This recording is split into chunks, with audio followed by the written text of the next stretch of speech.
some one of you at least has been to my morning coffee. And Commissioner, nice to see you again and testifying. And so thank you all.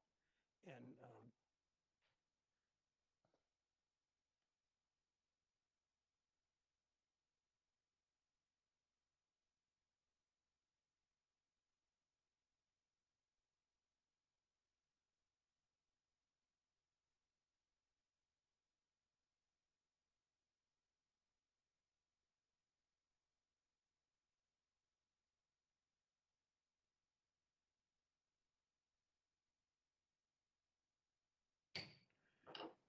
the Banking, Housing, Urban Affairs Committee will come to order.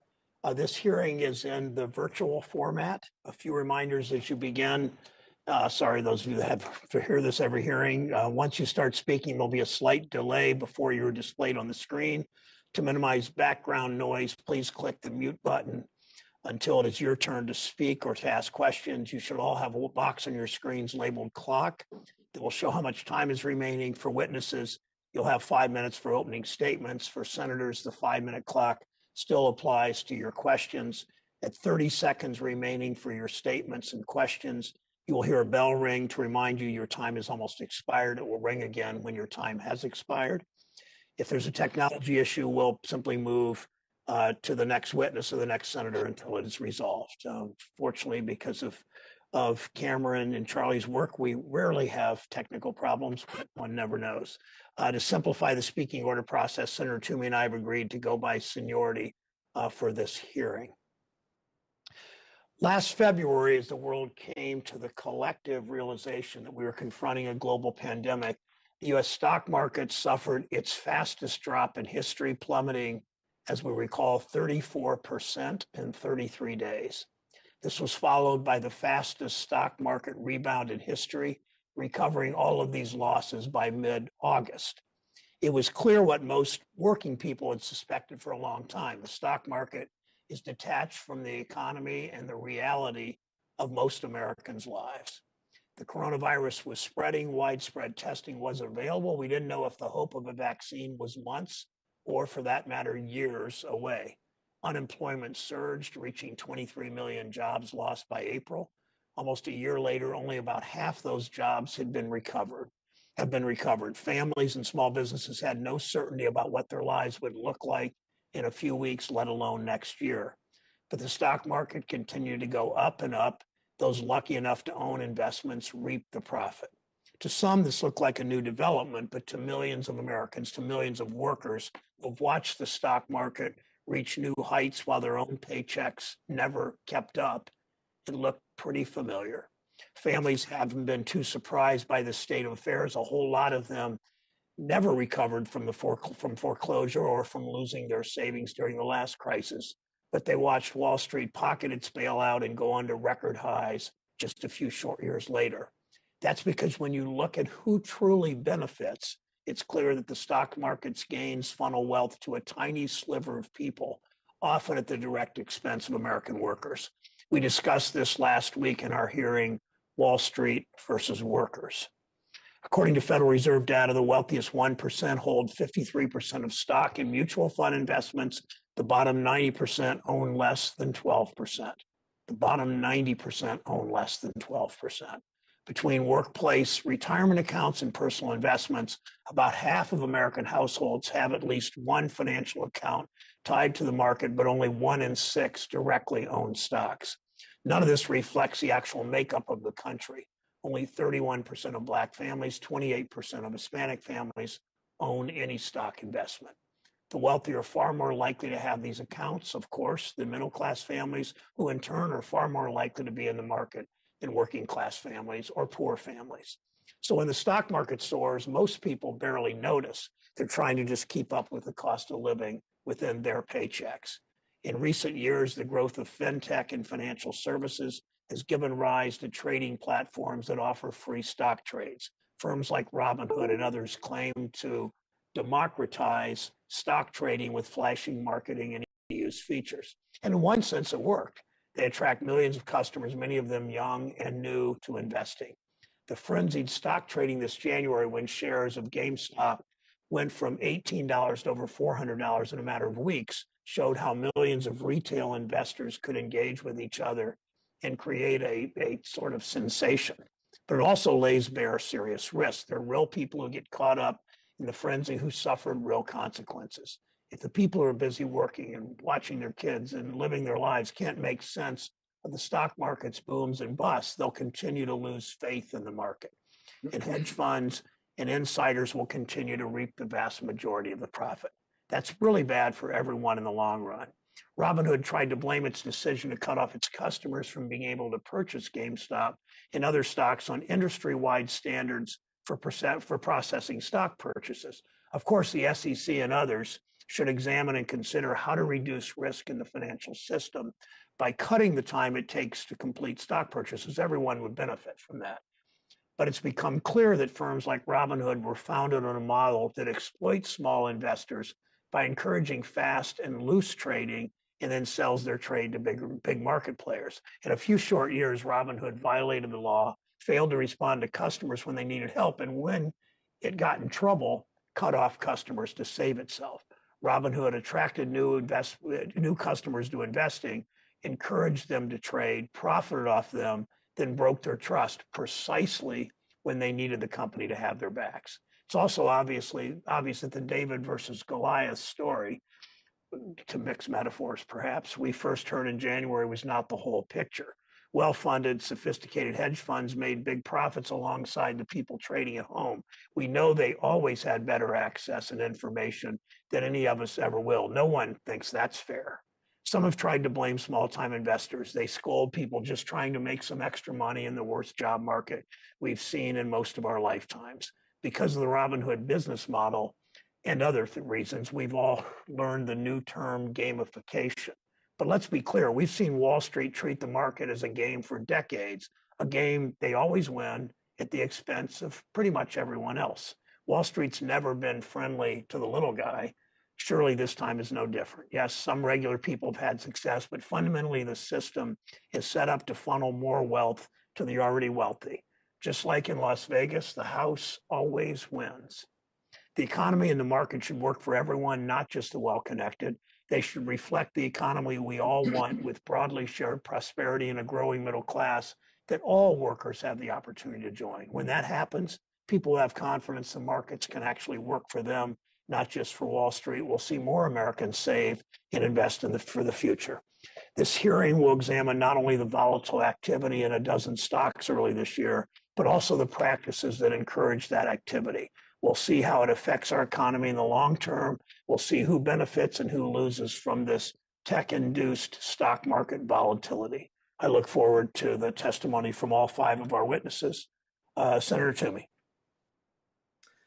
Thank you, Chairman Brown, and welcome to all of our witnesses. This January's volatility in the stock market understandably captured everybody's attention.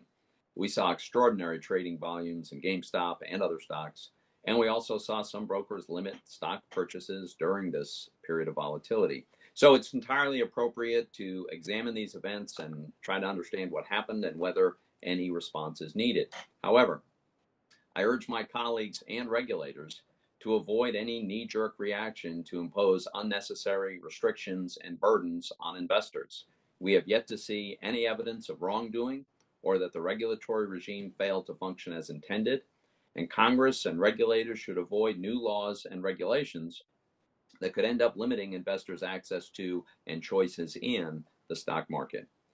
One reason to tread cautiously is that new developments have made it a great time to be a retail investor. Today, a person of modest means can invest in the stock market at zero or minimal cost. Two developments particularly stand out: the zero commission trading platforms with no minimum account balance required, and a user-friendly trading technology such as mobile apps. Zero commission trading is the culmination of a decline in investor costs since the SEC abolished fixed commissions in 1975 and forced brokers to compete against each other. In the 80s and 90s, it could cost you close to $100 to buy several $1,000s worth of stock. By the 2000s, online trading sites offered lower costs, but they could still cost you $30 for a trade. Competition from market makers allows brokers, under their best execution obligation, to obtain a better price for investors than current market price, even after receiving a payment for order flow, and they can charge zero to investors. Similarly, new technology like app-based trading platforms make it easier to access the market, including buying through fractional shares. And it's not just Robinhood attracting new investors. The Wall Street Journal reported that 2020, despite the volatility, was a record year for new individual accounts. And these developments have, of course, contributed to broader investment in the stock market. According to the Federal Reserve, in 1989, less than 1/3 of U.S. households owned stocks. 3 decades later, in 2019, a majority of American households did. And the most rapid growth is among low and middle income households. And let's not forget about the millions of others, including police officers, firefighters, teachers, and other workers indirectly invested through pension funds. This allows everyone to share in the tremendous wealth gains generated by the stock market, which used to be available only to wealthy individuals and institutional investors. Despite these positive developments, some see the state of retail investing only in negative terms, rather than celebrating the fact that it's cheaper and easier for average Americans to invest in the stock market. Some claim that the market is somehow rigged against retail investors. So to my colleagues who say that, I'd like to hear why they believe that. Does the retail investor not receive dividends like institutional investors do? Is the retail investor not entitled to best execution on trades like institutional investors? When a stock goes up in value, does the value of a retail investor's share not go up like wealthy individuals? Of course, the answer to all of these questions is obviously no. And if the market is rigged, then why did some hedge funds lose their shirts shorting GameStop while some retail investors hit pay dirt buying it? I'm also incredulous at the idea that it somehow hurts retail investors to have access to investing technologies that are inexpensive and pleasant and easy to use. Retail investing doesn't need to be expensive and miserable and difficult to experience, nor should we want it to be. I'd like to see more U.S. households have the opportunity to benefit from the financial gains that are available through the stock market. Your average American doesn't need big government coming in to limit her access to and choices in the stock market. The fact is, risk is a fundamental part of investing. All investors, whether they are small retail investors or big hedge funds, can gain or lose money by investing. But what we know is for sure, over time, long-term investors investing in U.S. stocks, it's the exact opposite of going to the casino. Investors win, and when you go to the casino, you lose. Investors in GameStop and a few other stocks took a lot of risk, but they represent a very, very small fraction of retail investors. And investors should understand that if they make a very risky investment, they might lose money. Those who bought GameStop at its high very likely lost money. I certainly hope they didn't invest money they couldn't afford to lose, but it's not the government's job to tell people which stocks they can and which they cannot buy. In my view, there is one action that regulators should pursue, and Chairman Brown alluded to this, and that's to finish the work that it started in 2004 for a faster settlement cycle, including same-day cycle or maybe even real-time settlement. A faster settlement cycle will reduce risks for clearing agencies because there'll be fewer unsettled trades and a reduced time period of exposure. And a faster settlement cycle will also require less collateral for clearing agencies, which may reduce margin charges and other fees that are inevitably passed on to investors. When the SEC moved to T+2 back in 2017, the SEC said it wanted to make settlement even faster. And last month, Ranking Member McHenry from the House and I wrote to the SEC asking that they follow through on this longstanding objective. Let me close by just repeating, I think Congress and the regulators should tread very cautiously here. We should want to make sure that all parts of American society can participate and share in the gains of the stock market, and we should avoid taking actions that would undermine that goal. I look forward to today's testimony. Thank you, Ranking Member Toomey. I'll introduce today's 5 witnesses. Gina-Gail Fletcher, Professor of Law at the Duke University School of Law. Professor Fletcher is a scholar of complex financial instruments and market regulation. Her research focuses on the interplay of public regulations and private ordering, enhancing market stability and integrity. Welcome, Professor Fletcher. Rachel Robasciotti is the founder and chief executive officer of Adasina Social Capital investment firm that seeks to serve as a bridge between financial markets and social justice movements. Welcome, Ms. Robichotti. Dr. Teresa Ghilarducci is an economist, nationally recognized expert in retirement security. Dr. Ghilarducci holds the Irene and Bernard Schwartz Chair in Economic Policy Analysis in the Economics Department at the New School for Social Research. She directs the Schwartz Center for Economic Policy Analysis that focuses on economic policy research and outreach. Welcome, Dr. Ghilarducci. Commissioner Michael Piwowar is the executive director of the Milken Institute Center for Financial Markets. Commissioner Piwowar served as a commissioner at the U.S. Securities and Exchange Commission from August of 13 to July of 2018 and was acting chair from January to May 2017. Previously, he was the Republican chief economist for the U.S. Senate Committee on Banking, Housing, and Urban Affairs under Senators Crapo and Shelby. Welcome back, Commissioner Piwowar. And Andrew Vollmer is a senior affiliated scholar with the Mercatus Center at George Mason University. From 2014 to 2019, he taught securities regulation. He's the director of the John W. Glenn Junior Law and Business Program at the University of Virginia School of Law. Prior to that, Mr. Vollmer was a partner in the securities litigation and enforcement practice at Wilmer Cutler, Pickering, Hale, and Dorr, and he also served as deputy general counsel at the SEC from 2006 to early 2009. Welcome, Mr. Vollmer, to our committee.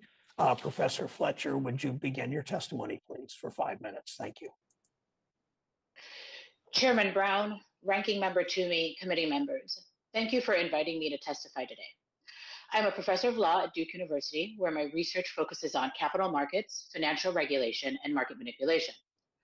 Our capital markets exist to channel investors' capital into its best uses, ideally funding companies to increase sales and create jobs, but also providing investors with reasonable returns, allowing them to save for retirement or to send their children to college. We're here today because we're seeing trading activity that seems to be divorced from this essential purpose. Since the start of the year, GameStop stock has gone through quite a bit of volatility. It started at a little under $20 a share at the beginning of the year, went up to $400, down to $40, and now, as of yesterday, was a little bit under $200 per share. All of this occurring over just a few weeks. As the company's stock price yo-yos back and forth, it is clearly not a good faith reflection of the fundamental value of a company with real stores, employees, and sales. The volatility in GameStop stock is just one of a growing number of examples of market price gyrations which seem to be impacting not only meme stocks, but also some penny stocks, special purpose acquisition companies, and even cryptocurrencies. Financial innovation has made it easier than ever for retail investors to trade more complex, leveraged, and risky assets than ever before. These developments have generally expanded retail participation in the markets, and in some ways, this is great. For example, a recent study has estimated that the racial gap in individual stock ownership has been halved in less than 5 years because of greater, lower-cost market access. However, recent market events have raised questions about the integrity and long-term stability of the markets. Now, while my written remarks cover several topics, I wish to highlight a few key points here. First, to the extent that asset values are subject to wild swings and are divorced from any semblance of fair market values, market participants will increasingly view the markets as rigged and unreliable. This will, in the long run, deter investment and harm our economy.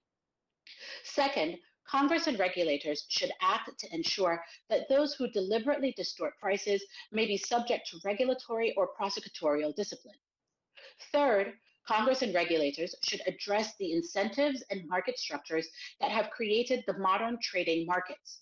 This includes the proliferation of payment for order flow practices, the segmentation of retail orders, and the overall impact on trading costs for all investors, not just retail investors, but pension funds and other institutional investors.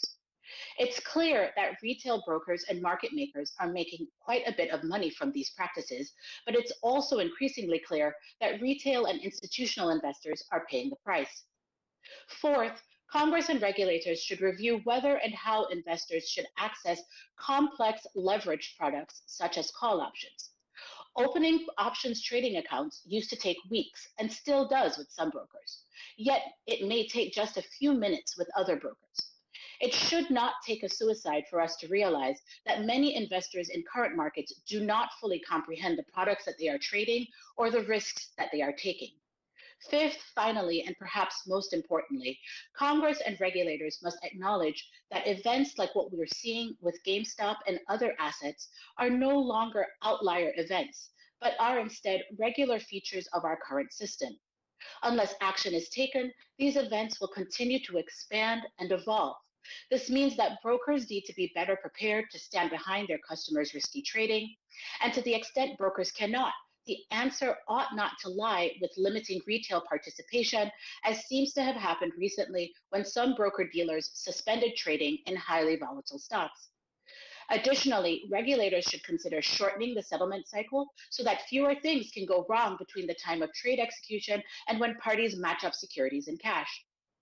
Today, it is easier, cheaper, and faster to trade more complex and leveraged financial products than ever before. This new market reality requires that we rethink the risks that accompany these developments, and in so doing, consider how to create a market that is fair, accessible, and stable for investors and the rest of the economy. Thank you.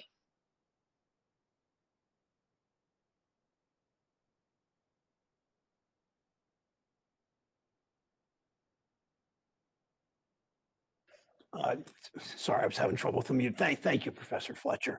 Welcome, Ms. Robichotti. You speak for 5 minutes. Thank you.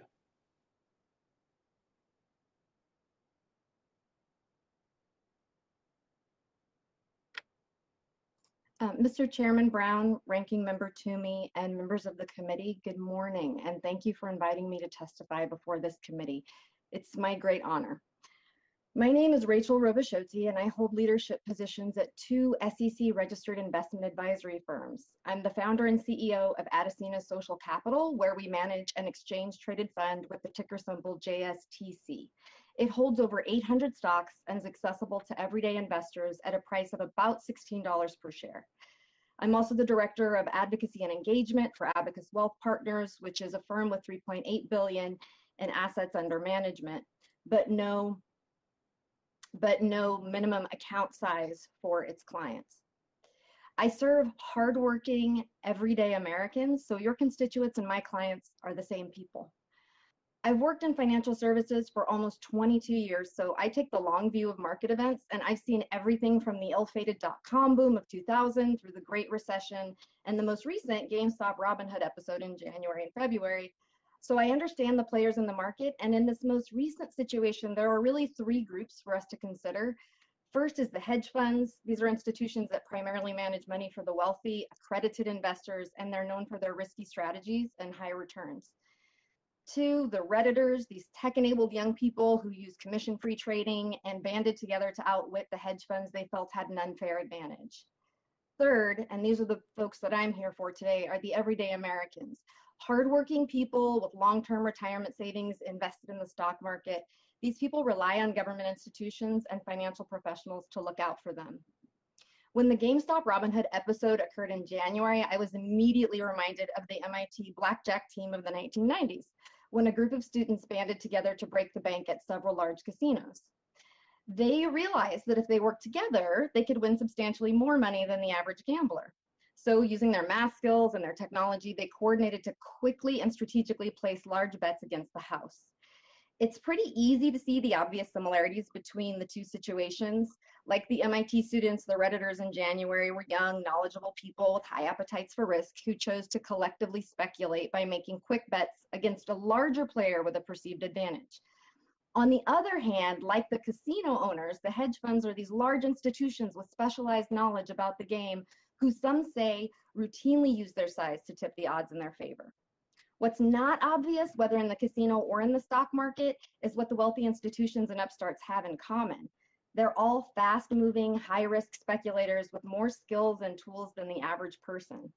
But there's a problem here for the stock market, which is supposed to be a place where a person can grow wealth by investing in companies that have good prospects. But when fast-moving, high-risk speculators dominate, we have a classic recipe for market disruptions. What we saw in January with GameStop and Robinhood is what we saw during the Great Recession, with Wall Street churning out subprime mortgage-backed securities. Market disruptions like this are a problem because, as stated by SEC commissioners in January, extreme stock price volatility has the potential to expose investors to rapid and severe losses and undermine market confidence. Now, unfortunately, this volatility doesn't impact everyone equally. And let me paint the picture of what the everyday investor experienced. Imagine a 2-job household with a couple of kids, adults working hard to make ends meet and save enough for the future. They don't have a pension to fall back on for retirement because so few pensions now exist. They know Social Security benefits their parents receive aren't enough to cover most retirees' basic needs. And for several decades now, and this is key, the economy has only offered these savers historically low interest rates, which means that putting their money in low-risk savings accounts, CDs or bonds, barely makes them enough to keep up with inflation. This leaves investing in the stock market as their only option. It's the only way their savings can grow enough to provide for the future.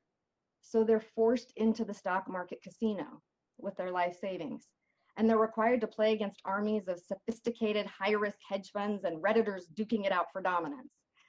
For everyday Americans with smaller amounts that represent all they have to invest, sustaining significant losses or even the perception of losses is devastating. It makes them lose confidence and want to opt out altogether. But we know they can't leave the casino. As an investment professional who works for everyday investors, and as senators with these same people as your constituents, we must fix the system for them. We need to maintain fair, orderly, and efficient markets that serve as a reasonable place for the average American to invest their life savings.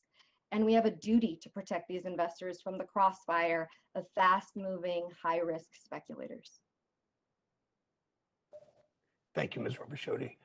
Ms. Ghilarducci. Hello, thank you for inviting me, Chairman Brown and Ranking Member Toomey, and hello to members of the committee. I'm a professor of economics at the New School. I teach behavioral finance and labor markets. I also taught at the University of Notre Dame for 25 years.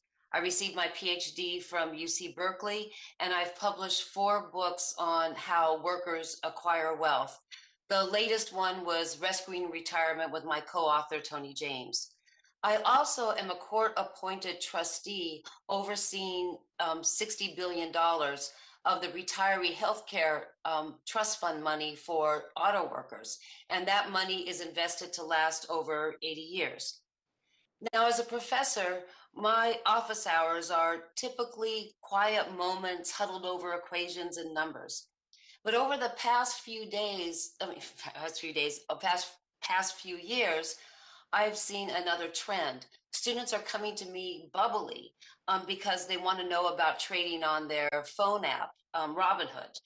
Now, the young are told to buy stocks and they're told to hold them, but these students have absorbed the first point, but they haven't absorbed the second.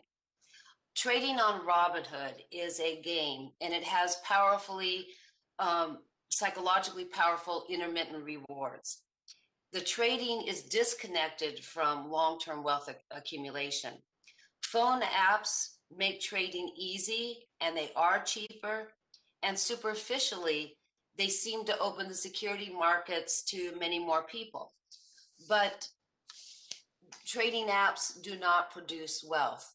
I welcome today's hearings, seeking to protect retail stock buyers, seeking to protect my students, and I'm here to testify where Americans really get their wealth. So I am going to huddle over a few numbers in the next few minutes. And I draw my data from the gold-plated data from the University of Michigan, the Health and Retirement Survey. And I'm looking at households where people are still working, they're over the age 52, they've gone through their life cycle, they've accumulated their wealth, and we're going to take a snapshot of what their wealth looks like. So averages hide differences. So I'm going to report my numbers in terms of the bottom half of the wealth distribution, the middle class and the next 40%, and what the top 10% of the wealth distribution have. Now, you probably have already guessed that home equity, the net wealth from their homes, and retirement wealth, including Social Security, are by far the largest component of wealth for everybody. They make up 88% of those components make up 88% of the wealth held by households in the lower half of the wealth distribution, 78% for the middle class, and 43% for those in the top 10%. I'm going to make a sidetrack note to note what Social Security means to households. I'm always surprised to see that Social Security is the most important source of wealth for households nearing retirement. In contrast to home equity, retirement health, wealth, and Social Security, directly owned stocks and bonds make up a small share of these households' wealth. The average is only 8%. Only 24% of older households own stocks directly outside of their retirement accounts. And that ownership, that 24%, is concentrated way at the top. Only 10% of people below the median own stocks directly, and it's a small amount. And less than a third of the middle class own stocks directly. And the wealthy, 70% of them do own stocks directly outside of their retirement wealth. But it is only 13% of their wealth. As Nobel Prize winner Robert Shiller, the economist, recent book just points out, stock trading feeds a narrative. It feeds a story about wealth. Stories about getting rich on stocks produce a fiction that stock trading creates wealth, when in fact retail investors fuel bubbles, as the witnesses have testified to. Defenders of Robinhood and widespread trading have purchased, because the COVID recession have produced wealthy people who have gotten wealth. Their gains heightens the fear of missing out, or FOMO. The reality is that most Americans are being left out because they don't have access to retirement accounts, which is where most of us own stocks. Retirement accounts are invested in diversified portfolios managed by institutional investors and professionals. It's those professionals that can handle the complex instruments for investments, and that's those professionals that accumulate savings, hard-earned savings by workers, and invest them in diversified portfolio. We need innovations in public policy to give more Americans access to what we know works. Professionally managed retirement coverage that allows everyone to benefit from the stock markets, the same way you and I do in the thrift savings plan, in private or public defined benefit plans, as Senator Toomey mentioned, the firefighters and the teachers, or in my plan, the Teachers Insurance Annuity Association. We all need a piece of diversified, well-managed professional accounts. Thank you very much. Thank you, Dr. Ghilarducci. Commissioner Piwowar, please proceed for 5 minutes. Thank you. Good morning. Thank you, Chairman Brown, Ranking Member Toomey, and members of the committee for inviting me to testify today. My name is Mike Piwowar, and I'm the Executive Director of the Milken Institute Center for Financial Markets. I had the pleasure of serving on this committee staff as Republican Chief Economist for Senator Shelby and Senator Crapo. I also served as a visiting academic scholar, senior financial economist, commissioner, and acting chairman of the Securities and Exchange Commission. I'm glad you called this hearing today on the state of retail investing. As we've heard, on the one hand, retail investors have never had it better. They enjoy more choices and face lower costs when investing their hard-earned savings than ever before. They can invest directly in securities through brokerage accounts, and competition among brokers has led to commission-free trading. Competition among exchanges, alternative trading systems, and market makers has led to the best market quality environment for publicly traded securities in history. Transactions costs are low, market depth is high, and execution speeds are fast. Retail investors can make their own investment decisions, or they can seek the advice of well-regulated investment professionals through a broker-dealer or investment advisor. Alternatively, they can achieve low-cost diversification and professional management by indirectly investing in the stock market through passively and actively managed mutual funds and exchange-traded funds. Competition among these funds has brought fees and expenses down to their lowest levels in history. The availability of retirement savings accounts, such as 401k plans and individual retirement accounts, also allows low-cost access to the stock market. And now retail investors have taken advantage of these beneficial trends over the past few decades. As Senator Toomey mentioned, the percentage of U.S. households that own stocks directly or indirectly increased from 32% in 1989 to 53% in 2019. Now, low-income households saw the biggest gains over the period, but they still lag high-income households in public stock ownership rates. Now, as we've also heard, on the other hand, the January trading frenzy in GameStop and other meme stocks and the related difficulties faced by some brokerage customers highlighted a few areas that require the SEC's and this committee's immediate attention. Now, the SEC has already said that they are reviewing actions taken by regulated entities to determine whether they have disadvantaged investors or otherwise unduly inhibited their ability to trade certain securities. The SEC has also said they are investigating whether abusive or manipulative trading activity prohibited by the federal securities laws occurred during this episode. Having worked at the Commission for the better part of my career, I have the complete confidence that the Commission and the staff will identify and pursue any evidence of noncompliance or wrongdoing. Accordingly, I focus my testimony on the market structure and infrastructure policy issues that have been raised in the aftermath of the January trading. In summary, I recommend that the SEC should, 1, evaluate whether and how to move to a shorter trade settlement cycle. 2, study how payment for order flow is working in a zero commission environment with a focus on order routing and best execution requirements. 3, evaluate various alternatives to increase regulatory reporting and public transparency in securities lending.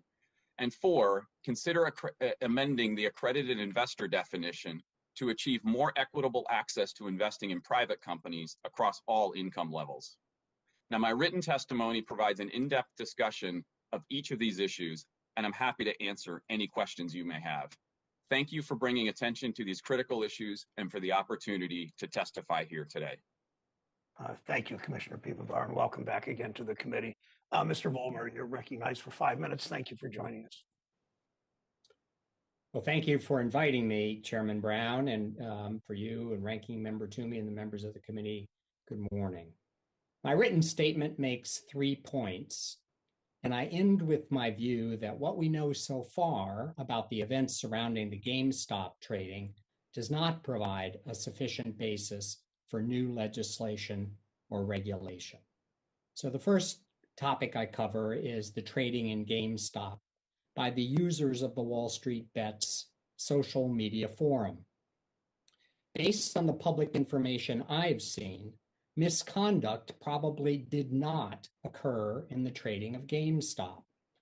The SEC is investigating, but my understanding is that the main group of individuals trading GameStop did not make material false or misleading statements to the securities markets and were not deceived by others.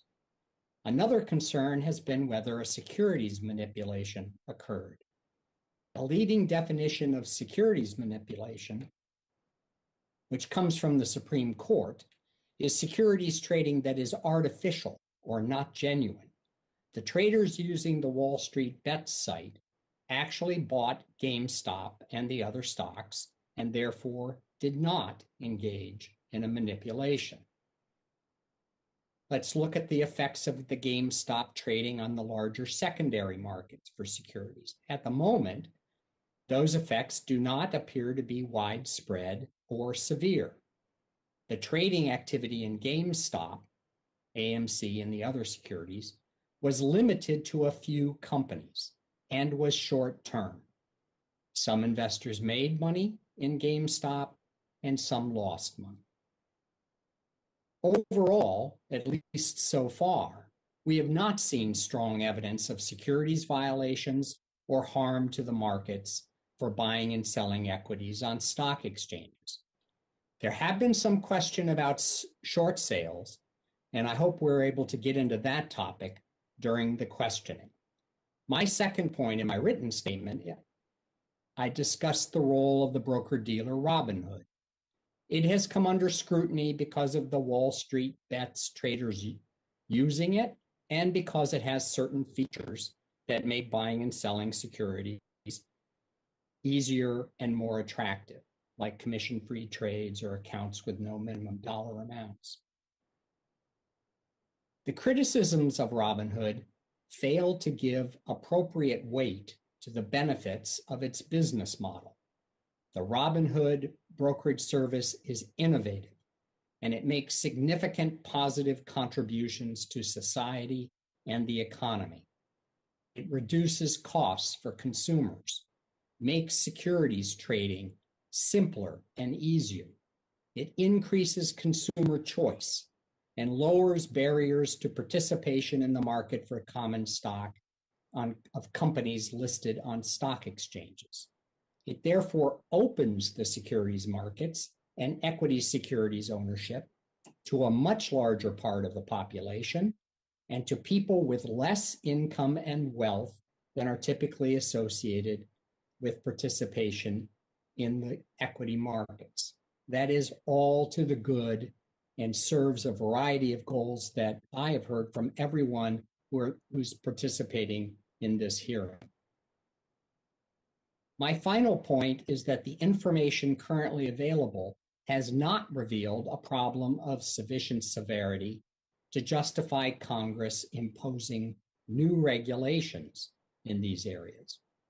New information could change that, but in any deliberations about possible additional legal restrictions, Congress should give weight to and respect the personal liberty interests involved. I have not heard individual civil liberty mentioned as a factor so far today, but I think individual liberty is an important tradition in our country, and Congress should not restrain personal freedom unless it has a strong reason. That's a summary of my written statement. I'd be happy to answer questions. Thank you very much, Mr. Vollmer. Thanks to all five witnesses. I'll start with Ms. Robasciotti. Why do people get discouraged even as some stocks are going up? Do people think the market is fair? What are you hearing from your clients? You know, we hear from our clients regularly. They ask us literally the casino question, like, is it actually the best way for me to save long term? And what you and I know is that they don't have any other options if they're going to outstrip inflation. And so I do see an increasing, particularly in the younger generation, an increasing set of people that don't want to participate in financial markets specifically because they don't see them as fair or efficient. Okay, thank you. Professor Ghilarducci, the research on stock ownership shows, as you pointed out, and those numbers were helpful, that half of U.S. households are invested in the market, many are not. I appreciated your recounting where people's wealth, how people hold their wealth, and home equity and Social Security, and that's the preponderance of wealth for most people. How does the fixation on Wall Street and stock market performance distract us from the actual economic reality for most families? As I said, I teach behavioral economics, and psychologically, we're wired to look at most recent events, and when people get rich around us, who are much richer, we see them through the lens of the media. We feel like we are afraid, and fear actually causes anxiety. It might cause pulling back. It might cause coming back in. And it fuels bubbles. And as Robert Shiller's great new book says, it produces a narrative about economics, and a narrative is a fiction. Stock holdings, direct stock holdings, does not create wealth. And I really appreciate what Rachel said, that we wish we had a better option. I wish everybody could be in the kinds of funds that we're in, but they won't get that by directly trading stocks. I hope I answered your question. You did. Professor Fletcher, Robinhood and other brokers' business models based on selling customers' orders to large trading firms and receiving so-called payment for order flow. If these intermediaries are willing to pay brokers and provide them services, suggests they're getting a better deal than the broker's customers, the retail customers. Explain why these conflicts are so problematic. Thank you, Senator Brown. So payment for order flow, just as you explained, allows some brokers to say that they're offering zero commission trading to retail investors, and these commissions are then being subsidized by wholesalers. But the payment for order flow model undermines the relationship between a broker and their client, because it pits the broker's primary revenue source directly against the clients to whom they owe a duty of best execution. So under the payment for order flow model, brokers are incentivized to put their own profit-seeking interests above their clients in deciding where to route orders. And this greatly undermines the broker-investor relationship, likely leaving retail investors in a worse position. Thank you, for Professor Fletcher. Commissioner Piwowar, I appreciate your work at the SEC in 2017 with Commissioner Stein to reduce the time it takes to complete stock transactions, reduce risk in the system. Ranking Member Toomey commented on that too. Robinhood has suggested real-time settlement as a solution to the difficulties it had in January. Is that realistic? What other changes would be necessary? Comment on that if you would, Commissioner. Yeah. Thank you, Senator Brown, for that question. And as you pointed out, the move towards a shorter trade settlement cycle in 2017 from T+3 to T+2 was overwhelmingly bipartisan. At the time, the commission, there was two of us at the commission, Commissioner Kara Stein, who used to work for Senator Reid, who's on this committee, and myself. It was one that we viewed as a slam dunk to move to T+2. For reasons I stated in my testimony, I think the SEC should absolutely consider moving to T+1. Happy to go in these details, but you asked me about real-time settlement. I think that's a bridge too far at this particular point in time. As we shorten the trade settlement cycle, we reduce risks like market risk, liquidity risk, and systemic risk. But we also have the opportunity, or we have the challenge of increasing operational risk. In order for real-time settlement to work, everything has to work perfectly all the time. And it's important to remember that the trade settlement cycle for securities does not operate in isolation. We also have to make sure the cash gets there. And that brings into account banking payment systems. It brings into account foreign exchange settlement systems for cross-border transactions. And all of those have to be calibrated to make sure that it works perfectly. And so at this point, I think absolutely the SEC should look at shortening the trade settlement cycle, perhaps +1, but I think real-time settlement is just a bridge too far at this point. Thank you, Commissioner. Ranking Member Toomey.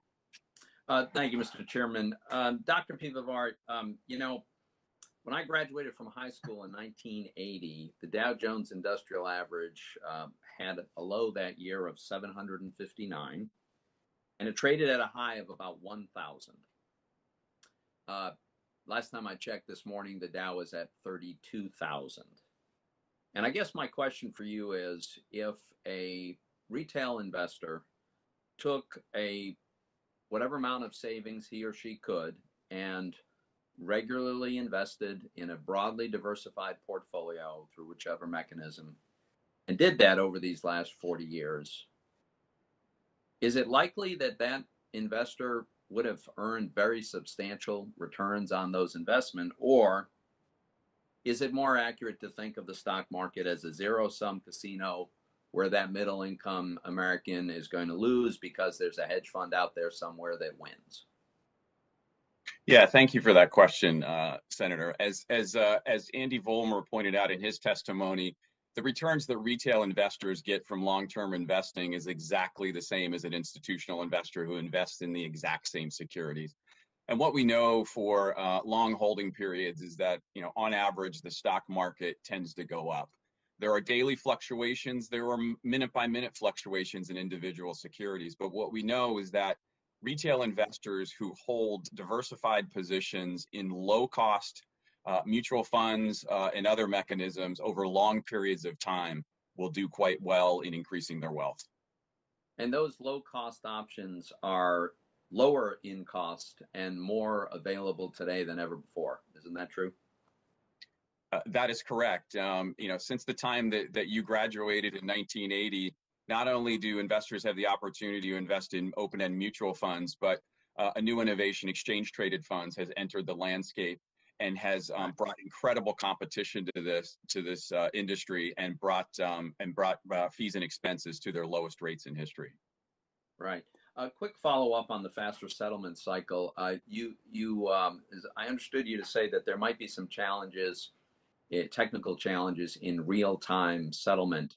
But would you distinguish between real-time settlement and same-day settlement? And do you think that it is feasible to move to same-day settlement, or do you think we really should be happy with T+1 rather than the T+2 we have today?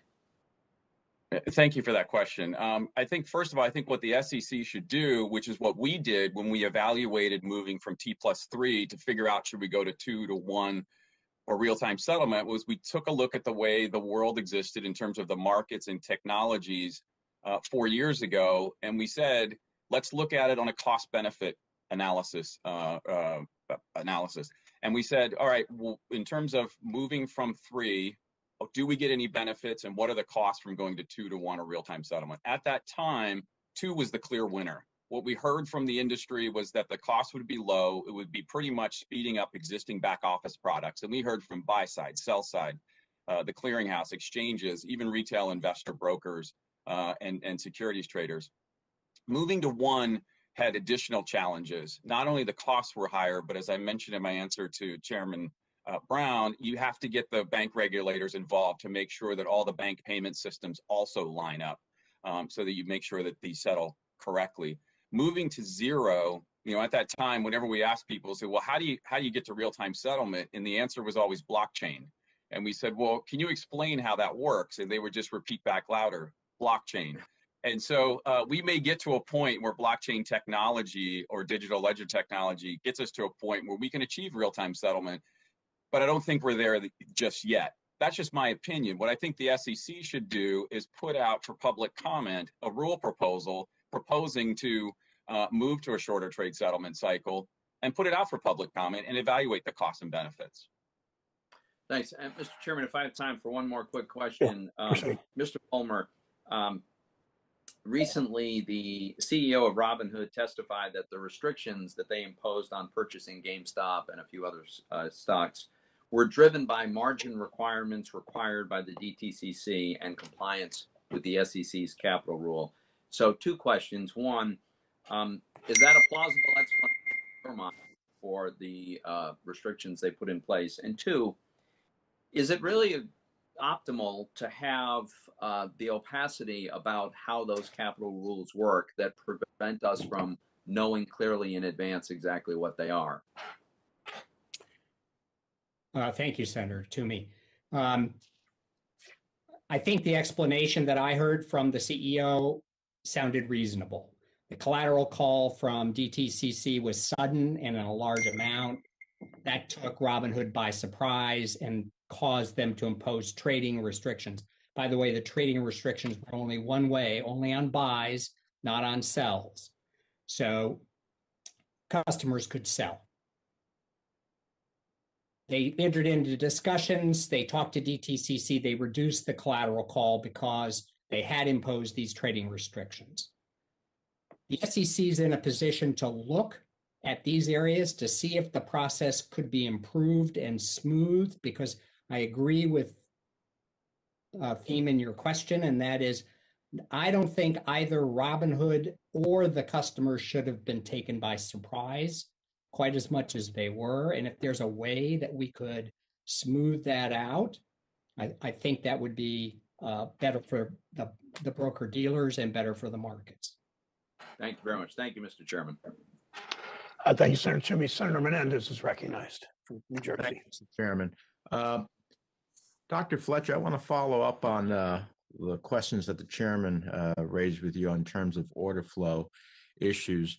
Doesn't it create a conflict of interest, or at least an appearance of a conflict, when a broker receives a payment from a third party, in this case a market maker, to fulfill their customers' orders? Thank you for that question, Senator. Yes, it absolutely creates that conflict of interest because brokers are now, with this payment for order flow model, brokers are incentivized to put their own profit-seeking interests above the interests of customers when deciding where or how to route these orders.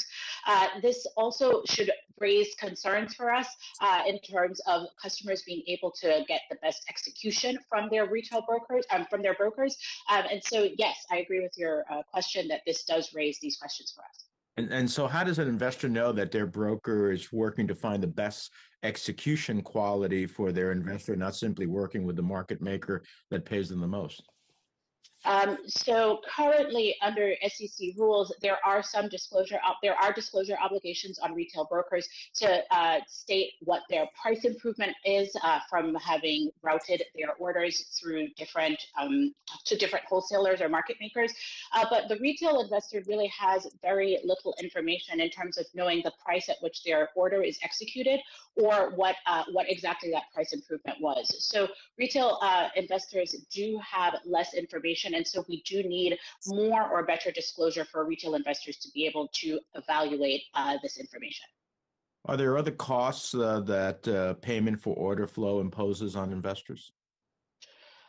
One of the things that we want to probably be thinking about with regards to payment for order flow is whether or not retail investors are truly receiving a best execution when they are trading, meaning if there are quotes that are, so for example, there are quotes that are available that are odd lot quotes that are typically not included when we think about what the best price is available for an order. And right now, one of the things that I would recommend is that the SEC think about amending some of their rules to include these odd lot quotes such that truly the best price available is included when we think about the execution for retail investor orders. Thank you. I'd like to turn our attention to racial inequity in the stock market. Historically, stock ownership has been dominated by white Americans. According to the Federal Reserve, in 2019, only 34% of Black families, 24% of Hispanic families owned any equities, compared to nearly 61% of white families. This disparity only grows larger when you look at the value of equities held. Among families with equities, a typical white family has over 50,000 in holdings, compared to just over 14,000 for a typical Black or Hispanic family. These equities represent funds that families can tap into an emergency, such as the pandemic. We have ample data showing that the pandemic is having a disproportionate effect on minority families, and the lack of savings is one reason why. Dr. Ghilarducci, what are the consequences of disproportionately low participation in the stock market by Black and Hispanic families? And what are some of the challenges holding back minority families from owning equities? Thank you so much for that question. A lot of my research at Notre Dame has been on non-white families with anthropologists exactly exploring that question. What holds non-white families, Blacks and Hispanics, from having wealth is not having access to retirement plan at work. Wherever these families have significant holdings, meaningful holdings in stocks and bonds and private equity, in the kind of wealth that we have, because we're workers who have a retirement plan at work, they don't have because of their workplaces. So if we worked to expand retirement coverage to all workers through innovative pensions for all plan, they would have wealth. One last question, Dr. Ghilarducci. Is the lack of stock ownership among minority families, I should say, an impending factor in their ability to build wealth? Absolutely. They need Social Security, they need home equity, and they need access to financial instruments, but through professionally managed funds, not through trading on their phone. Okay. Thank you very much. Senator Shelby from Alabama is recognized for 5 minutes. Thank you, Mr. Chairman. I want to take a second here and welcome again Dr. Piwowar back to the committee where he spent a number of years, and before he was a member of the Security and Exchange Commission itself. Thank you for being here with us today. I have a question for you, following up on what the area that Senator Toomey was involved in. I've always asked about cost-benefit analysis, how important that is when you're dealing with a new regulation or proposed regulation. what has the SEC adopted a number of years ago, and what do they do today when they're looking at a regulation, Dr. Piwowar? Thank you, Senator Shelby, for that question, and thank you for your warm welcome back to the committee. It's great to see you and the other members of the committee again. I think you're referring to the current guidance in economic analysis that the commission adopted in 2012. So then SEC Chairman Mary Shapiro decided to enhance the role of economic analysis at the commission. It was due in response to a couple things. One, the commission had lost some well-publicized cases in the courts for not doing good, proper cost-benefit analysis in accordance with the Administrative Procedure Act and some of their other statutory requirements. And two, part of it was your leadership in terms of making sure that as the regulators implemented the various Dodd-Frank provisions, that they were doing cost-benefit analysis to evaluate how they were going to move forward. What the guidance did was essentially give the chief economist at the commission more authority over the rulemaking process, got the economists involved earlier in the rulemaking process to help standardize how they think through the rules. And so what it does is it forces the commission to go through a very important exercise of saying, all right, what is the justification of this, of why you're thinking about going forward? It could be a mandate from Congress, or it could be a discretionary choice based on the fact that markets change. It forces them to adopt a baseline for the status quo, and then to look at various alternatives and evaluate each of those alternatives in terms of the costs and benefits. And that will then point them in the direction in terms of which is the most appropriate way for the commission to move forward. That guidance has been followed by every chairman, both Republican and Democrat. And I was heartened to see, in response to your question at the nomination hearing last week, that Gary Gensler, if confirmed, would also continue to follow that guidance. Would you give us just a thumbnail sketch of if there's a proposal to come forth with a regulation, a mandate by the SEC dealing with the current problem, order placement and so forth. What would be the steps to do this? How would you go about that if you did it all?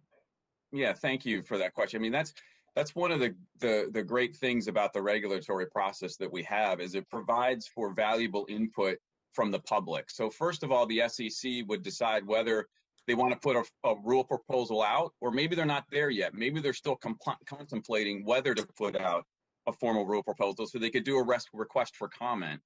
And then what the SEC does is it puts out and provides to the public their own economic analysis in terms of what they think the costs and benefits are. And then they ask explicit questions of the public and ask them questions like, did we get this right? Do you have any other numbers that would support or contradict our finding? Or do you have any other numbers that would help us make this decision?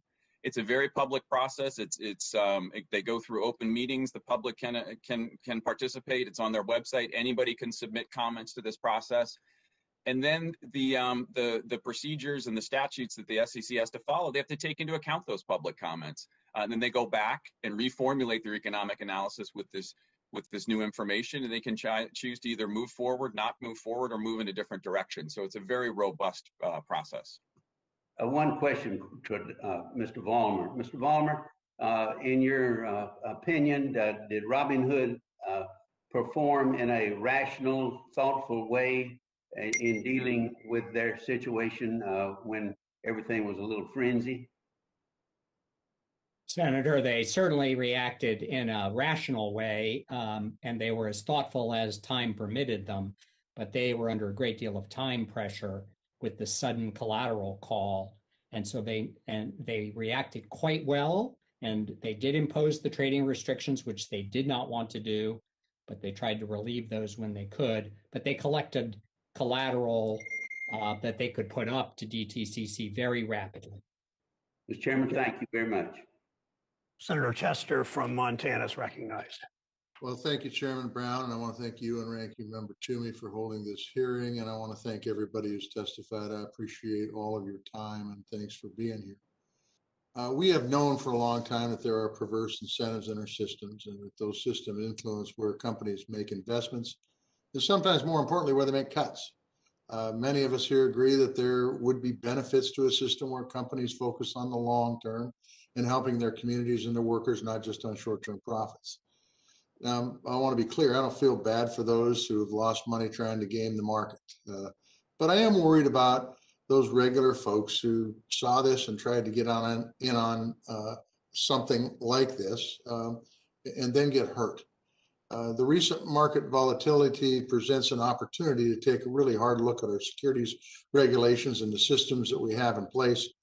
Investing in companies in the stock market should not be something that can only be gamed by the wealthy. I think we all agree to that. So it's my view, our system should work for everybody that is trying to invest in their future. So it seems to me that something isn't working here for companies and communities, and especially the retail investors. So this question is for all of you, and I'll ask you to try to make it short. Some of you have already addressed part of this, but if you were able to make any changes and were in charge of all of the decisions, whether that's in Congress or at the SEC, in SROs, everywhere, what would you do to improve how our system works for retail investors? And you can just go in order that you presented your testimony.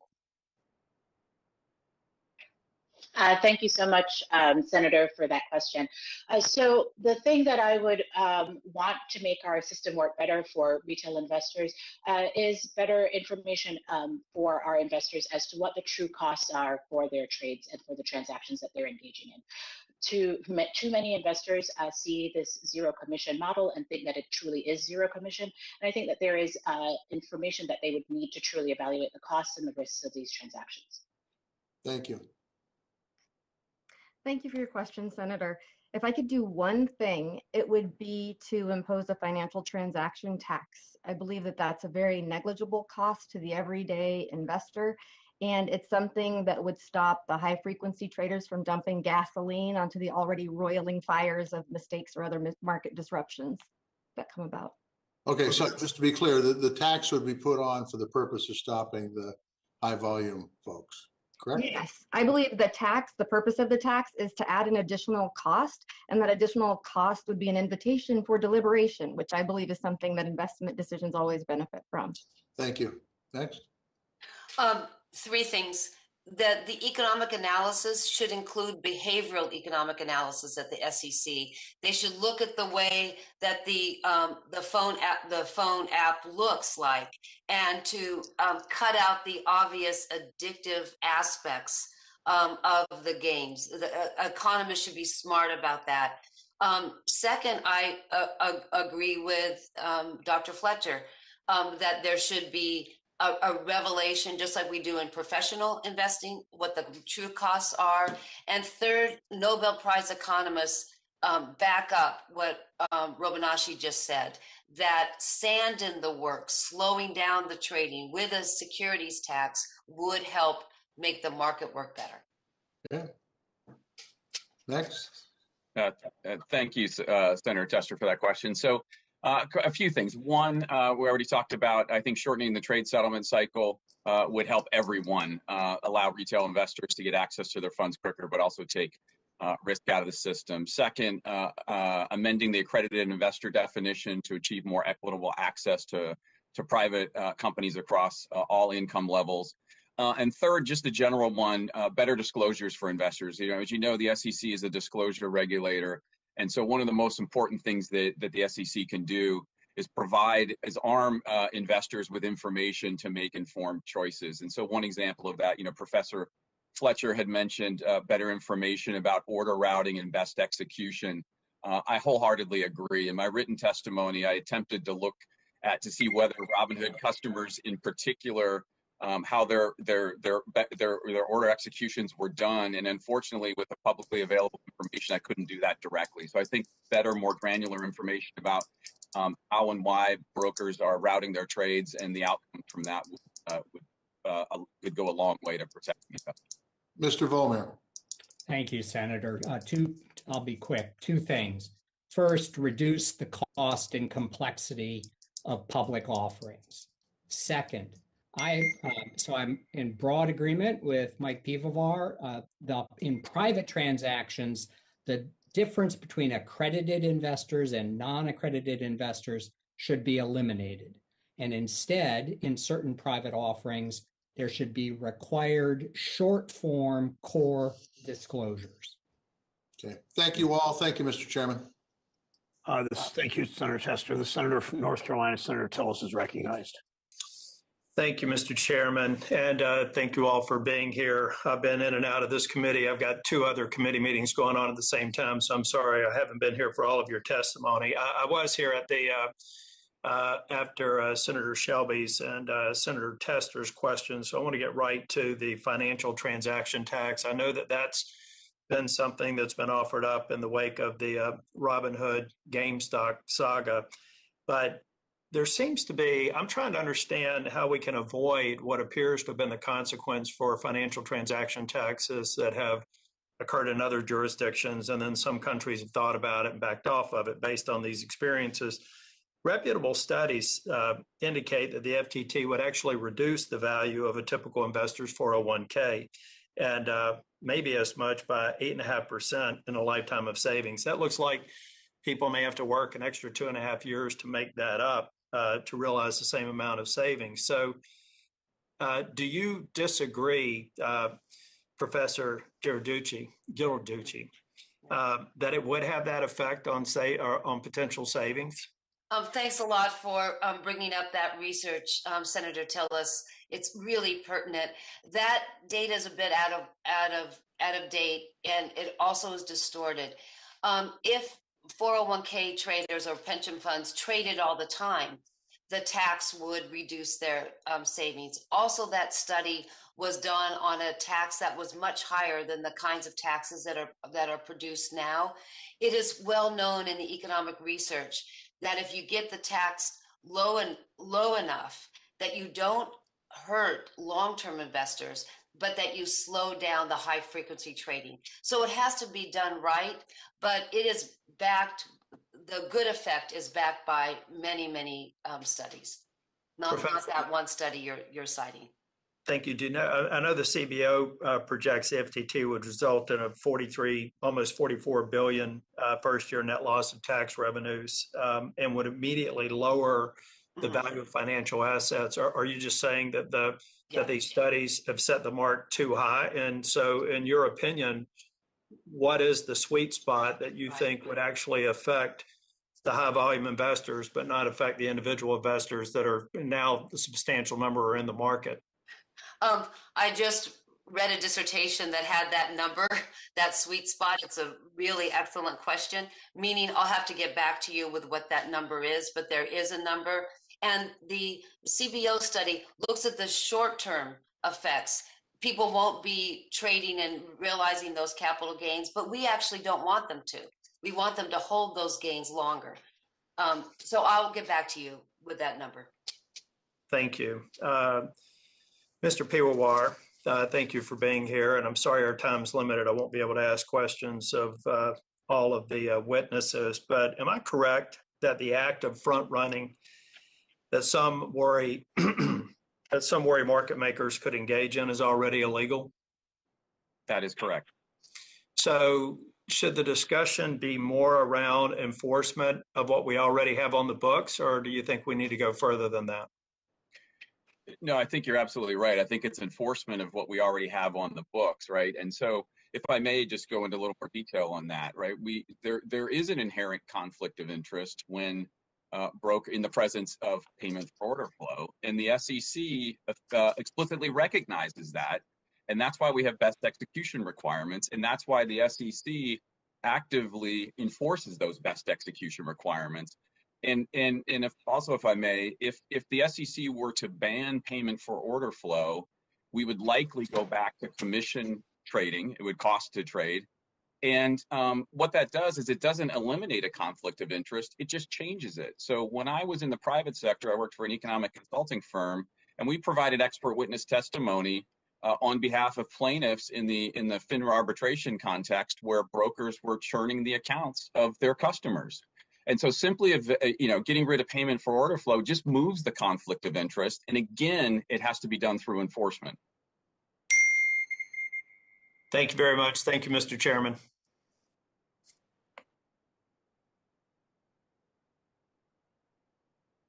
Thank you, Senator Till. Senator Warner of Virginia is recognized.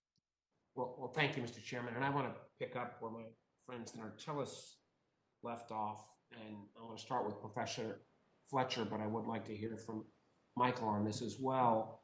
On this question around payment for order flow, I think we've now seen evidence that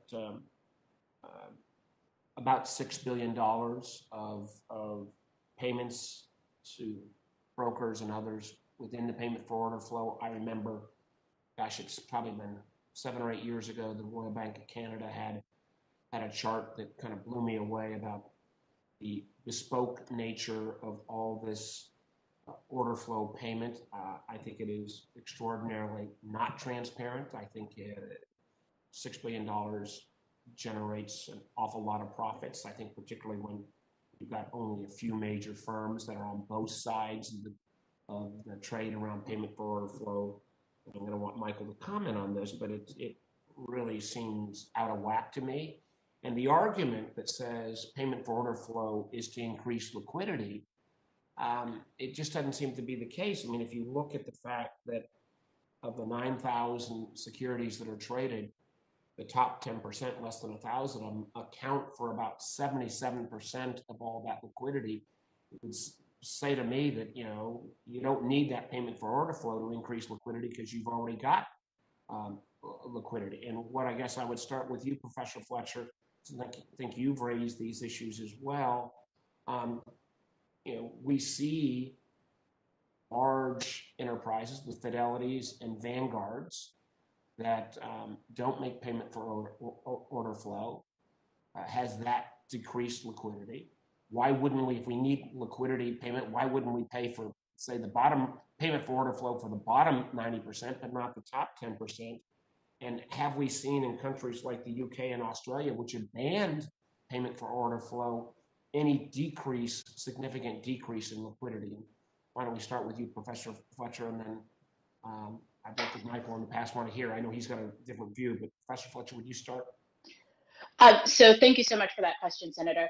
So in terms of the impact of payment for order flow on liquidity, I do not think that payment for order flow is needed for us to achieve liquidity. We have a deep financial market that we've had before payment for order flow.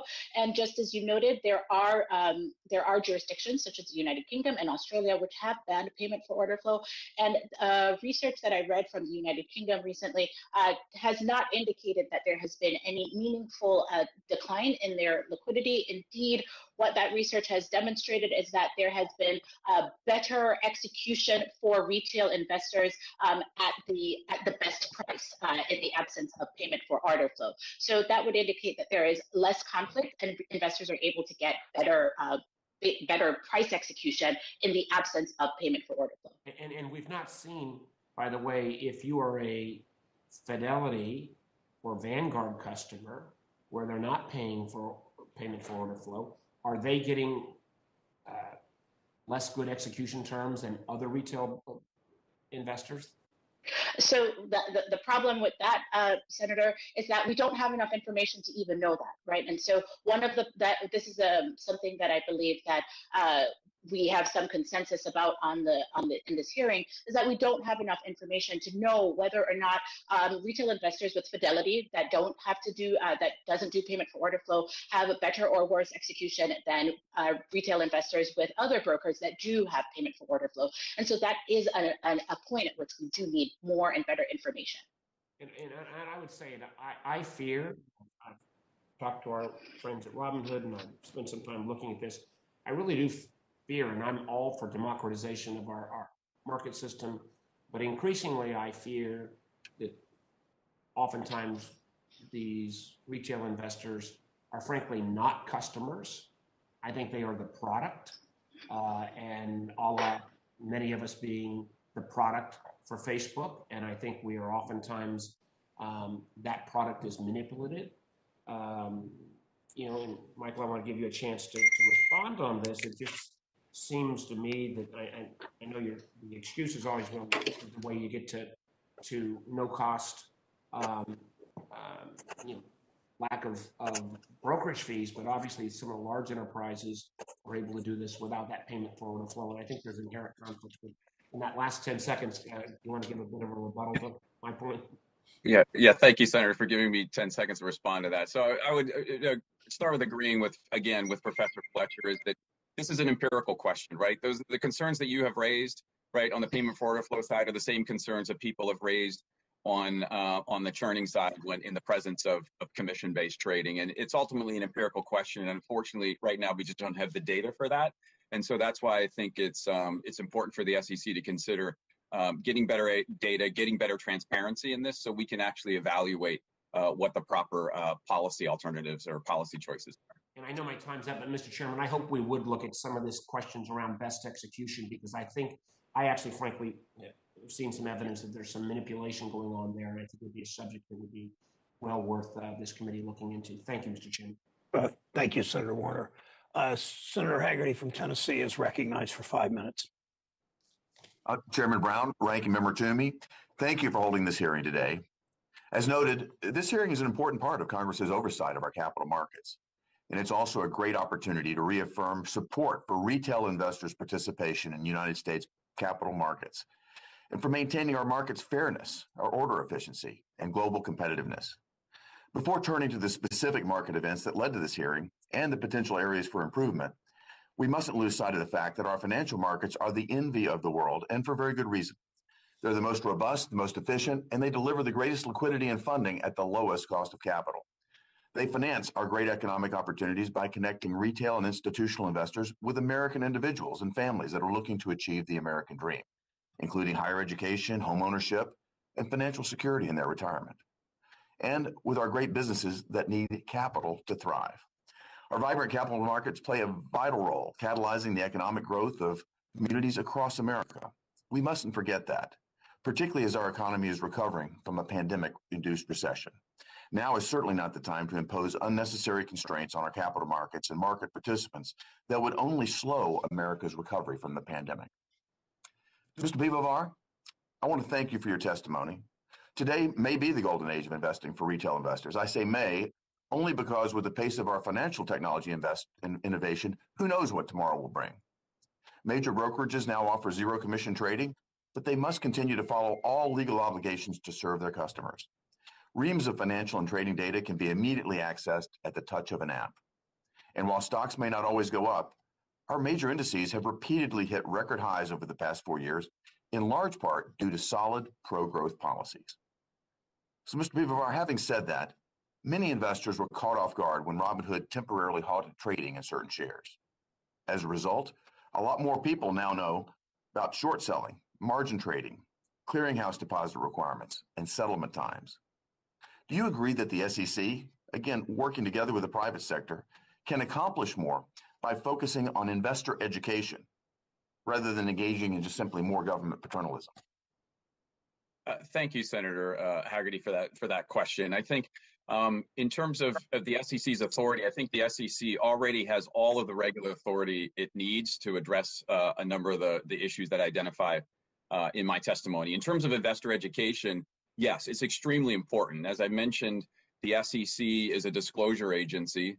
And one of the things is, as being one of the non-lawyer commissioners at the SEC that I worried about was that, a lot of the disclosures were written by securities lawyers and only understandable by securities lawyers. So that's why I spent a lot of time with our Office of Investor Education and Advocacy to make sure that we're getting the word out to investors. I also spent a lot of time working with our team that was given the authority or clarified the authority in Dodd-Frank that the SEC could engage in investor testing and actually go out and do focus groups and surveys to make sure that the information that the SEC was giving to investors was understandable and digestible. And then finally, I just add that when I was acting chairman, one of the only major personnel changes I made was to add a position specifically focused on military outreach.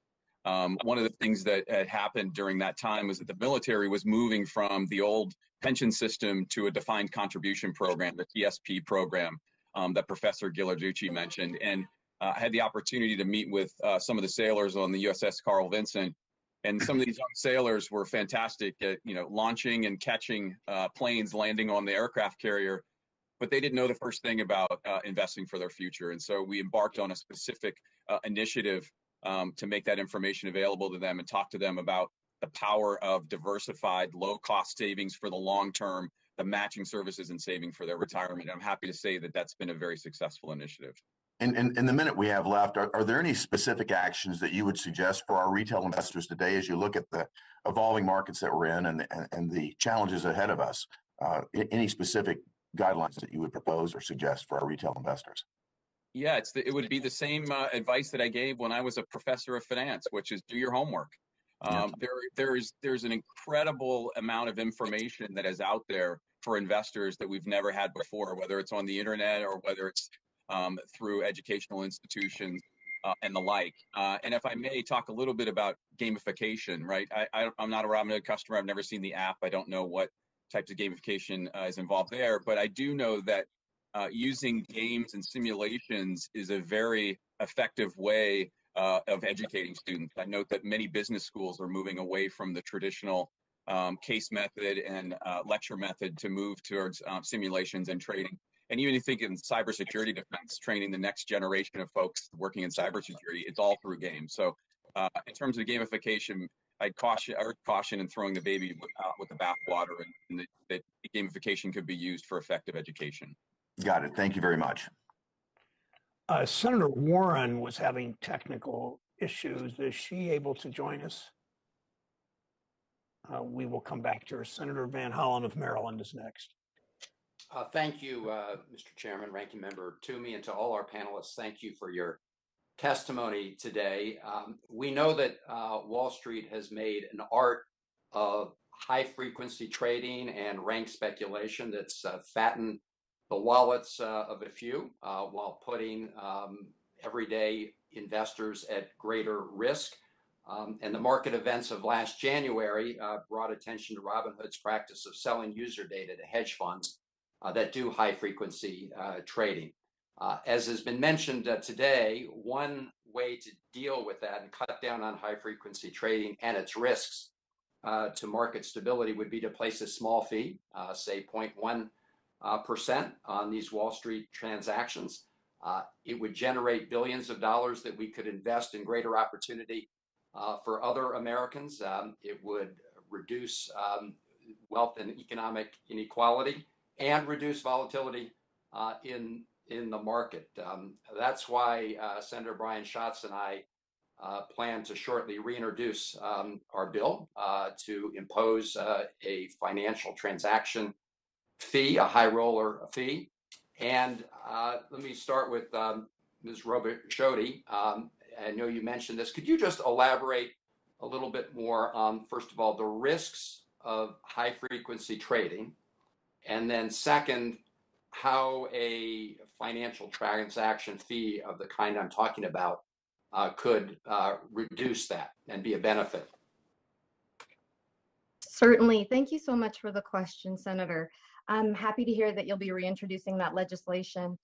In terms of the risks, I mostly see them as systemic. When we have that classic recipe for market disruptions, what we've seen time and time again, whether it's the Great Recession or the flash crash, is that high frequency trading simply exacerbates that.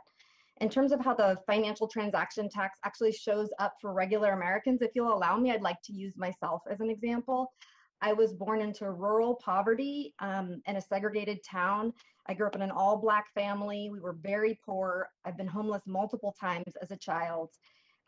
Thankfully, I graduated at 15, went to college. Any of the extra money that I've made in my entire working career has gone either to my extended family or back into my business. But at the age of 42, I have managed to save $100,000 in my retirement account. I was looking at my average trades. My average trade size is about $9,000 on my own account. If the financial transaction tax that you're talking about of 10 basis points or 10% of 1% were to come about, that would cost me about $9 per trade. And I have about 20 trades per year. And this is very similar to the situation that is true for most of my clients. $9 is less than the $9.95 that the discount brokers were charging when they were actually charging trading, when they were charging the commissions for trades. And so to me, that seems very reasonable as a small amount of insurance, a price that I pay as a participant in an orderly, fair, and efficient market. And one of the ways that I know that that's happening is because it's significantly slowing down the non-human, algorithmic, high-frequency trading that's caused so much damage. Well, I appreciate that. As you say, it really would create a disincentive, a financial disincentive for that high-risk conduct that puts other people in the market at risk. Professor Ghilarducci, you also mentioned this. Could you just elaborate a little more? Because this is going to be a big debate, I think, as we consider different options for revenue. This will be an attractive one because in addition to raising revenue, it has these other benefits. Could you just talk a little bit more about that? Right. I think the economic research has been done. It's an idea whose time has come, especially if you reintroduce your bill. The costs and benefits have been evaluated since James Tobin at Yale in the 1970s proposed it. And economist after economist have rerun the numbers. And if it's too high, it will have bad effects on long-term savings. If it's too low, it won't have any effect. If you get it just right, and actually 0.1% is about right, thank you for reminding me that what it does is it shifts from high-frequency trading, it changes behavior towards more long-term holdings, exactly where all of us want people to be with their stocks. So I think you're on very solid ground in terms of the academic research, that the costs are too high of a tax and the benefits of just the right one encourages wealth accumulation. Well, thank you. I look forward to following up with you and others on the panel as we shape this and have the debate. Thank you all very much. Thank you, Mr. Chairman. Thank you, Senator Van Hollen. Senator Kramer of North Dakota is recognized for 5 minutes. Thank you, Mr. Chairman, and thank you to our witnesses. And like Senator Tillis and several of us apologize for coming in and out of the hearing while we cover other hearings, but grateful. So bear with me if you've answered this several times. Dr. Ghilarducci, I want to get it real basic with you if I can. In your testimony, you state the following, I'm going to quote or read your quote. "We need innovations in public policy to give more Americans access to what we know works. Professionally managed retirement coverage that allows everyone to benefit from the stock markets the same way you and I do in TSP and a defined benefit plan, TIAA, and so on." So just so I'm really clear, do you believe that all Americans should be required to pay for investment advice? Investment advice. I think all Americans should be in a retirement account. Oh, I see. And so if you're in a retirement account, have to pay for it. You're paying for investment advice. You know what? Americans should have access to investment advice that's worth it. A lot of investment advice they get is from conflicted investors, and that's not good. But if we're going to hold our pension fund money in stocks, the advice about where to put it should be high value. And high value being high price, I assume. No, So well, just that the cost, and the benefits from the cost, are outweigh it. Sure. All right. In some sense, this whole hearing is obviously fundamentally about the level of access that retail investors should have to own shares of companies, right? Yeah. So, some of you are positioning that the system's rigged. It's a casino. You heard all the terms. Investors should have to rely upon professional advice for a fee to have access. Let me ask you, Mr. Vollmer, Mr. Piwowar, do you believe retail investors in the marketplace benefits from direct retail investor access to the market, and if so, why? Shall I go first, Mike? Go ahead. I think that retail investors benefit hugely from direct access to direct ownership of the equities of operating companies, but they should do it with their eyes open, as Mike Piwowar said, and accept responsibility for the consequences. It's not a casino. The securities markets are not a casino. They have risk. There's significant risk to them. But as people have pointed out, stock markets in the medium and long term produce positive returns. Casinos, if you are in the medium or long term, you will lose money. So yes, they ought to have direct access, but they ought to be smart about it and recognize their limitations. And clearly, investing in mutual funds or index funds is by far the better approach for nearly all retail investors. Including me, by the way. Mr. Piwowar, would you have anything to add to that? Sure, I agree with everything that that Mr. Vollmer had talked about. What I would add to that is it's important for investors to have the choice to do both, right? They have access to indirect investments through low-cost, professionally managed funds, and then investors have the opportunity to invest some of their money on their own, do their own homework, do their own due diligence on the firms, and over time, what that does is whether it's through wins or losses in the stock market, they learn. It gets them more engaged in the stock market. As I mentioned, in business schools, we do. Back when I was teaching, we even started doing some simulations in terms of paper money portfolios. And it's amazing how much students get involved in terms of the stock market and learning about companies when there's pretend money or real money on the line. So I think it really provides the opportunity for people to learn over time about the financial system. I appreciate that. I appreciate all of you, really.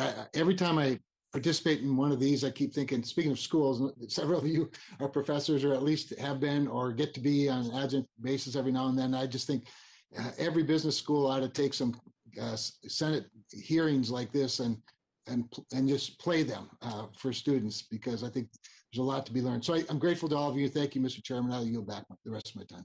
Thanks, Senator Kramer. Senator Warren from Massachusetts is recognized for 5 minutes. Thank you, Mr. Chairman. So in recent weeks, I've sent letters asking questions from those at the center of the GameStop market chaos. And I've received responses from the SEC, FINRA, Robinhood, and Citadel, the giant hedge fund.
recommend that people under 21 be able to invest.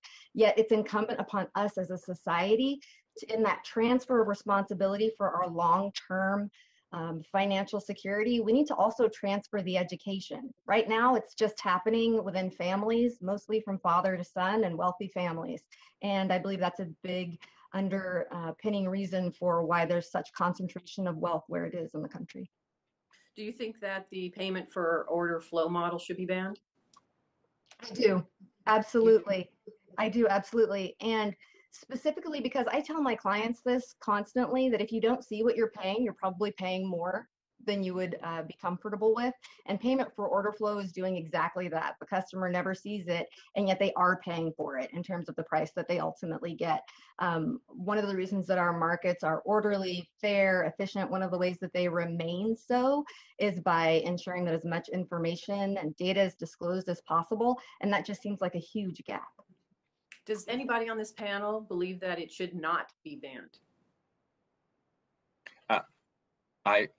If I may, I don't think it should be banned without proper study. As I mentioned in my testimony, if you ban payment for order flow, you're highly likely to go back to commission-based trading, and it just shifts the conflict of interest from best execution requirements to churning accounts, and then that's the best interest requirement in terms of customers. So we have to be careful in these things. It's best left for the SEC to study the issue. I agree with Professor Fletcher on that. The SEC absolutely should study it in a zero commission environment. Look at all the costs and benefits, and then make a decision based on that. Okay, thank you. And Mr. Vollmer, you raised your hand, so you believe the same thing. Is that correct? I'm sorry to interrupt. I start with Mr. Piwowar and Professor Fletcher. We need to look carefully. We need to proceed cautiously here. Start from the proposition that every participant that provides services in the market deserves some reasonable, fair compensation.